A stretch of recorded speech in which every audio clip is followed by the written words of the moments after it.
Bonjour tout le monde, bienvenue une fois de plus à Recette Fastoche.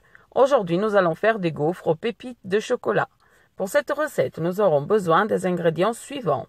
4 œufs entiers et 2 cuillères à soupe d'arôme vanille que j'ai déjà dans le bol du robot. 2 sachets de levure boulangère. 200 g de pépites de chocolat. 400 g de beurre à température ambiante. 150 g de sucre. 400 ml de lait tiède et 1 kg de farine.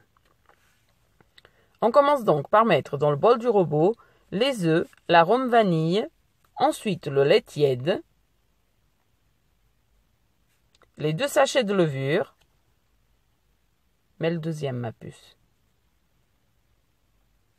le sucre et le sachet de farine. Tu peux mettre tout.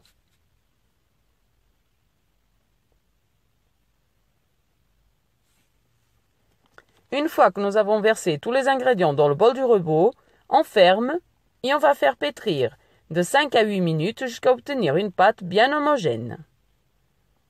Une fois que notre pâte est bien homogène, on continue à faire tourner le robot, à pétrir et on incorpore le beurre peu à peu.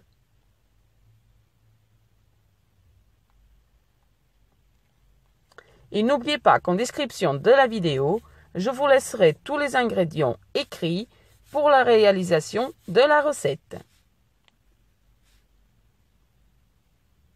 Comme dans chaque vidéo que je vous mets dans la chaîne. Allez, c'est parti, on incorpore tout le beurre. Une fois que tout le beurre est bien incorporé, on enlève le bol du robot. Et à l'aide d'une spatule, on va incorporer les pépites au chocolat.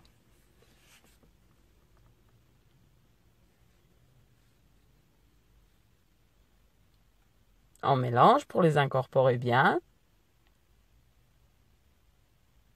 Et ensuite, nous allons faire lever notre pâte 1 heure couverte d'un petit torchon ou d'un petit d'un petit plastique extrait.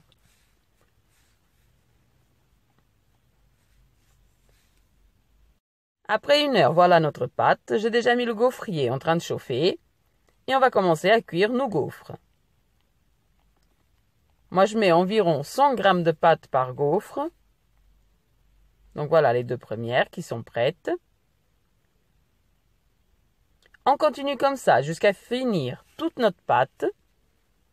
Et au fur et à mesure que je les fais cuire, je les dépose sur une petite grille pour qu'elles refroidissent. Avec cette quantité de pâte, on obtient entre 30 à 35 gaufres, tout dépend de la taille que vous les faites. Donc voilà, vous voyez, je les ai mis sur une petite grille.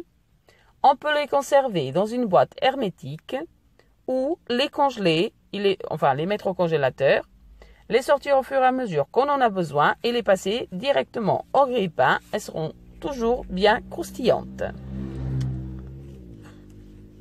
Donc voilà, c'était encore une petite recette. J'espère que vous aimerez. Si vous essayez la recette, dites-moi en commentaire si vous avez essayé et surtout si vous avez aimé. Je vais en croquer une pour vous montrer l'intérieur et la vidéo finira par là. Bon appétit et à bientôt pour une prochaine vidéo.